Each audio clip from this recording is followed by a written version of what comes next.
పెండ్లంటే ఒకప్పుడు ఆడోళ్ళు భయపడేటోళ్ళు, కానీ ఇప్పుడు పెండ్లంటే మగవరగాలు గజ్జునోనికి ఆమడ దూరం ఉరుకుతుర్రు. ఎందుకంటే ఆడోళ్ళ కోరికలు ఆ రేంజ్లున్నాయి కాబట్టి. గిట్లనే టిండర్లో ఒక ఆమెకు ఒక ఆయనతోని పరిచయం అయిందట. వాళ్ళ పరిచయాన్ని పెళ్లి దాకా తీసుకుపోదామని ఆ పెళ్లి కొడుకు అడిగితే దానికి ఆ బుజ్జమ్మ 18 కండిషన్లతోని ఓ చిట్టి రాసి పంపిందట.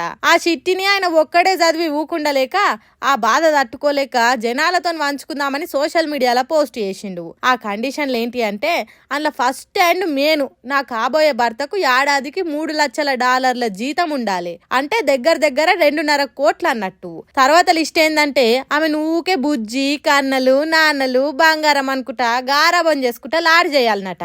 పెద్ద పెద్ద హోటళ్లలో తిండి తినబెట్టాలట. అంటే అంటే విహారయాత్రలకు తిప్పాలి. జీతంతోని ఆమెను కూడా గాఢంగా ప్రేమించాలి. ఆమెకే ఇంపార్టెన్స్ ఇవ్వాలన్నట. భావోద్వేగ ప్రజ్ఞ, ఆత్మవిశ్వాసం, లక్ష్యాలు, క్రమశిక్షణ, కుటుంబానికి ఇలువిచ్చుడు, మంచి దోస్తానా, మంచి ఫిట్నెస్ బాడీ మెయింటైన్ చేయాలి. ఎప్పుడు చూడు మంచిగా ముస్తాబై ఉండాలి. సోషల్ మీడియా ఎక్కువ వాడొద్దు. ఇవే కాదు, ఇదైతే నెరీఘోరం ఉంది. గర్భ నిరోధక బాధ్యత కూడా ఆయననే తీసుకోవాలి. పని మనిషి వంట మనిషిని పెట్టి నా జీవితంలో ఎసోంటి కష్టాలు లోటుపాట్లు లేకుండా చూసుకోవాలి అని ఆ లిస్టు పెట్టింది బుజ్జవ్వ. కాతమిగా ఇన్ని కోరికలు ఇన్నాక ఆ మోతేవారి ఏడుపు నవ్వు ఆపుకోలేక ఆమె మీదున్న ప్రేమను చంపుకొని బ్లాక్ చేసి వాడేసిండట.